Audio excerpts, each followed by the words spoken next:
Ukrainians may be considered the winners in the global confrontation with Russia. This is according to the results of the recent NATO summit in Warsaw. 18 presidents, 21 prime ministers, 41 foreign ministers and 39 defense ministers of NATO member states and partners unanimously agreed a full-fledged comprehensive assistance package aimed at making Ukraine's defense and security institutions more effective and accountable. Along with it, the alliance's leaders claim not to recognize Crimea annexation, as well as insist Russia must withdraw its troops from Ukraine and return the Ukrainian-Russian border under full Ukraine's control. World leaders participating in the global NATO summit alleged Russia must be stopped. After 2 years of bloody war in eastern Ukraine that has already taken 10,000 lives, it is obvious Kremlin, with its imperialistic ambitions, cannot be a diplomatic partner. For the first time since the end of the Cold War,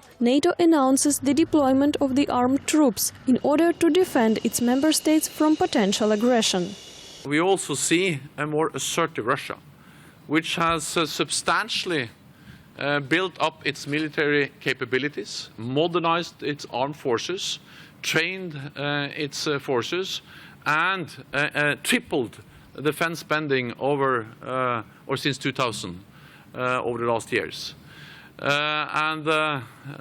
We have also seen a Russia which has been willing to use military force against neighbors, against Ukraine, illegally annexing Crimea and destabilizing eastern Ukraine. US soldiers are said to be based in Poland close to Kaliningrad region. This is why the militants are supposed to start learning Polish. Lithuania will welcome German armed forces, whereas Latvia and Estonia prepare to meet Canadian and British soldiers respectively. Apart from the settled 4,000 number, Europe is alleged to welcome more US armed forces. Today, I'm announcing further steps to bolster NATO's defense and deterrence posture.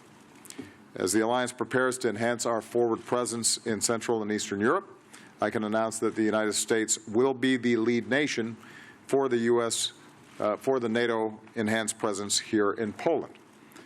According to US President Barack Obama, the Pentagon will send 5,000 soldiers more. This is beyond the NATO agreement. Canadian frigate will be responsible for the security at sea. Meanwhile, 6 plane fighters will guard the sky. In 2 years, the whole continent will be covered by an anti-missile shield, spreading from Poland to Romania. Numerous leaders say it is a crucial decision. In case Kremlin attacks any neighboring country, that will mean Russian aggression against every NATO member state.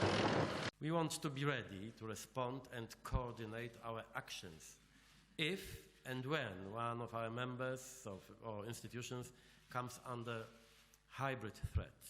We equally want to prevent attacks.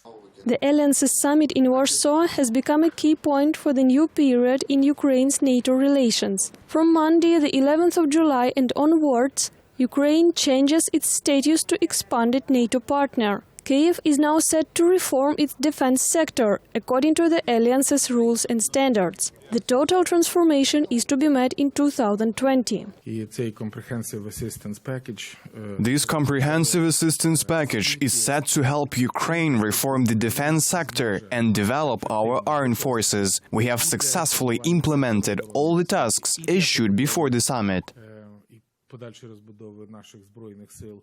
NATO has urged Russia to withdraw its occupant forces from Crimean Peninsula, stressing it is a rude violation of the Minsk Agreement. From Monday, the 11th of July, Ukraine and the G5 member states, that is the USA, France, Germany, Italy and Great Britain, will elaborate a roadmap to ensure security in eastern Ukraine.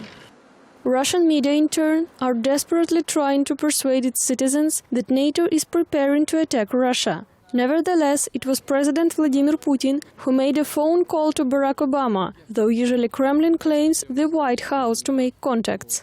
Whether Russia understood the NATO's message clearly, the member states are said to know on the meeting of Russian NATO Council. Putin is said to have insisted on such a meeting before the start of the summit, in order to presumably influence the outcomes. Now the only option Russia faces is to accept the results and put up with them.